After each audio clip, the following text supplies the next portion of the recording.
Item number SCP-021. Object Class Safe. Special Containment Procedures. SCP-021 is an obligate parasite of the human body. Containment, therefore, is no more difficult than containing an adult human. Most cells will suffice. Item is currently housed in Detention Cell 217-A on Subject D-139. Only Class D personnel are eligible for hosting SCP-021. As long as a given subject survives as a host for SCP-021, he is exempt from normal monthly terminations of Class D personnel. Description: SCP-021 takes the form of a large and elaborate tattoo of a serpentine dragon in the oriental style, covering approximately 0.8 square meters of skin. This tattoo is fully animate with the confines of its host's skin and behaves largely as a normal animal would, albeit in 2 dimensions. The tattoo's movement causes pain to its host, comparable and similar in character to simultaneous tattooing and tattoo removals on a large scale. The organism tends to spend most of its time on and near the torso.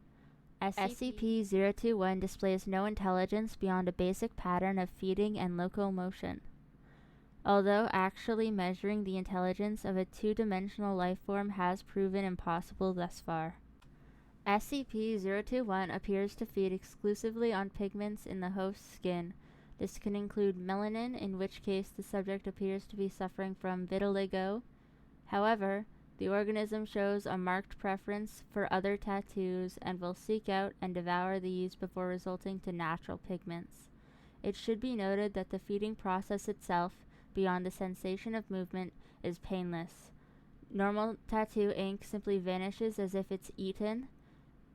The organism maintains a constant size, and no excretions have been observed.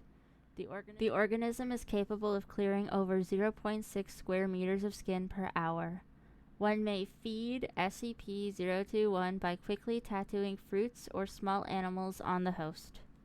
SCP-021 can be transferred between hosts by various forms of physical contact, with differing rates of success. In the case of successful transfer, the organism simply swims from one person to the other.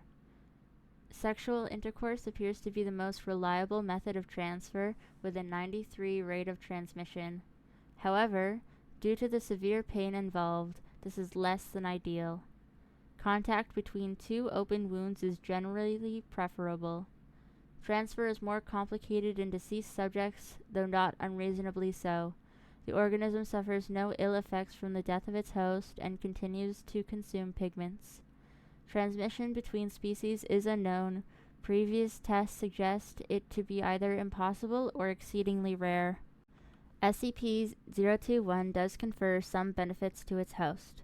The tattoo has been proven to accelerate the release and uptake of epinephrine and decrease lactic acid buildup, providing boosts of strength, confidence, and pain tolerance in stressful situations and reducing the usual after effects of weakness and fatigue. In addition, the tattoo seems to have some beneficial effect on the host's immune system. Aggression profiles in hosts are generally higher than average, though whether this is a direct effect of the tattoo or simply a reaction to the constant pain remains to be seen. The symbiotic relationship is usually limited by how long the host can tolerate such pain in everyday life. This has culminated in suicide in a number of subjects. In rare cases, hosts have also fallen victim to fatal skin infections. SCP-021's origins and nature are a mystery. Tracing its transmission from host to host is hardly feasible within the confines of secrecy, and the organism could well be over hundreds of years old, if not more. Nevertheless, SCP-021's captivity is one of the longest in the Foundation's history, at nearly data expunged years, and has been very educational thus far. Current research focuses mainly on observing the characteristics of life in 2 dimensions. This was SCP-021 by HK-016 from the SCP Wiki. This was licensed under Creative Commons Attribution Share Alike 3.0 license. Thank you for listening.